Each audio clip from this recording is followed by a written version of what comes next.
आज बिल्किस बानो केस में supreme court ने जो फैसला सुनाया है, हर जगह बीजेपी की थू थू हो रही है। सबसे पहले आप इस बात को समझ लीजिए कि बिल्किस बानो कौन है और उसके साथ क्या हुआ था।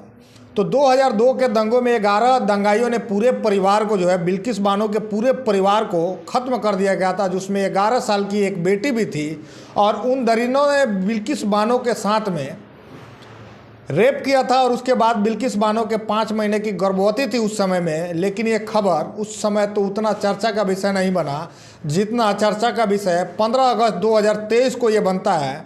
तब गुजरात कोर्ट ने 11 लोगों को ये कहते हुए छोड़ देता है कि इस सब के आचरण जो है वो ठीक हो चुका है, वो समाज में रहने के योग्य हो चुके हैं, अब ये समाज में रह सकते हैं। अभी इतना ही नहीं, 11 लोगों को जब बाहर आते हैं तब भारतीय जनता पार्टी के लोगों ने उनको माला पहना करके स्वागत किया और उसके बाद मिठाइयाँ खिलाया।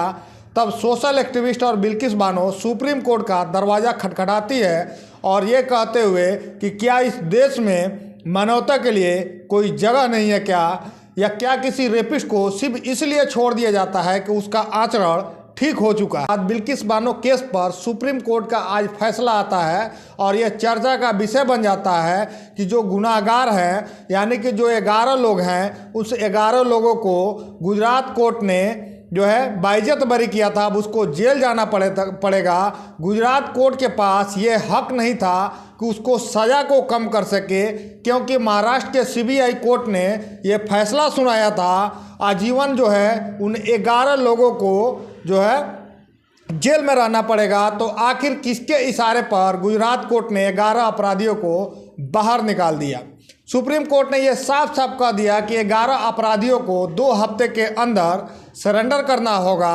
और जब ये फैसला आया तो विपक्ष के जितने भी लोग हैं वो सब बीजेपी पर हमलावर हो गए और ये कहते हुए कि देखिए, ये बीजेपी जो पार्टी है, यानी भारतीय जनता पार्टी के जो लोग हैं, वो बलात्कारियों को संरक्षण देते हैं, गुंडों को संरक्षण देते हैं। गुजरात चुनाव के वक्त खूब इसको लेकर के प्रचार किया गया था और इतना प्रचार किया गया था कि उस समय चर्चा का विषय बन गया था कि आखिर इस बलात्कारियों को प्रचार में ला करके हिंदुत्व को आगे बढ़ा करके बीजेपी क्या साबित करना चाहती थी कि अगर हमारे साथ में हैं, अगर आप हमारे सपोर्टर हैं तो आप कुछ भी कर दीजिए, हम आपको बचा लेंगे।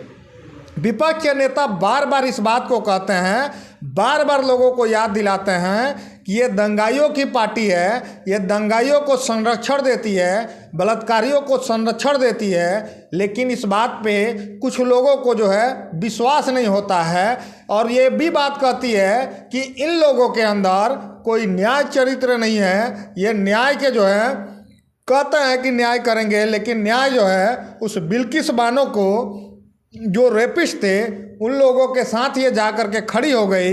तो बताइए कि अब ये किसके साथ में जा कर के खड़ी हो जाएगी, किन दंगाइयों के साथ में जाके खड़ी हो जाएगी?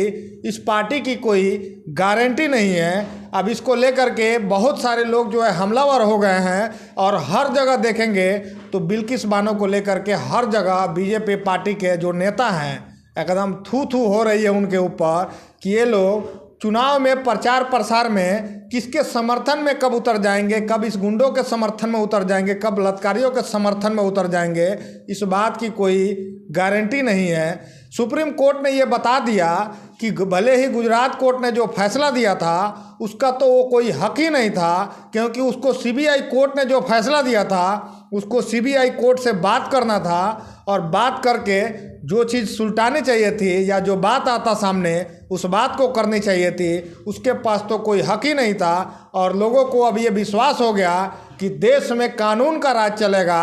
जो भी प्रोपेगेंडा फैलाते हैं उन लोगों का राज चलने वाला नहीं है। देश कानून से चलता है और देश कानून से चलेगा।